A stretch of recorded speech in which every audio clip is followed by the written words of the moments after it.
મહાયુદ્ધની આહટ સંભળાઈ રહી છે, કારણ કે જે પ્રકારે બંને તરફથી નિવેદનો આવી રહ્યા છે અને સામસામે હુમલાઓ થઈ રહ્યા છે, તેનાથી આ કહી શકાય અમેરિકા દ્વારા જે એર સ્ટ્રાઇક કરવામાં આવી, અમેરિકાએ જે જવાબી કાર્યવાહી કરી તેની વાત કરી. સિરિક ટાપુ હોર્મુઝની નજીક IRGCનું મિસાઇલ અને ડ્રોન બેઝ કેશન ટાપુ અંડરગ્રાઉન્ડ મિસાઇલ સિટી પર અમેરિકા દ્વારા હુમલા કરવામાં આવ્યા છે. સાથે બંદર અબ્બાસ IRGCના નેવી બેઝ ડ્રોન સાઇટ્સને પણ ટાર્ગેટ કરવામાં આવી છે.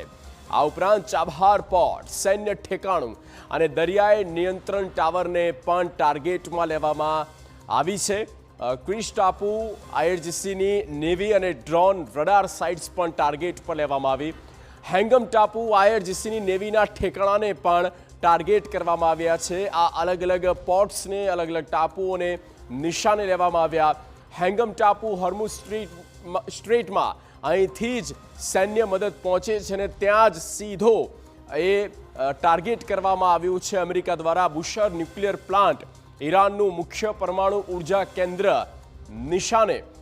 તો અમેરિકા દ્વારા આ અલગ અલગ ટાર્ગેટ સેટ કરવામાં આવ્યા અને સીધો ત્યાં જ પ્રહાર કરવામાં આવી શકે. બંદર અબ્બાસ, હોર્મુઝનું મુખ્ય સૈન્ય ઠેકાણું અને લોજિસ્ટિક્સ પોઈન્ટ કે જ્યાંથી આવન જાવન થાય.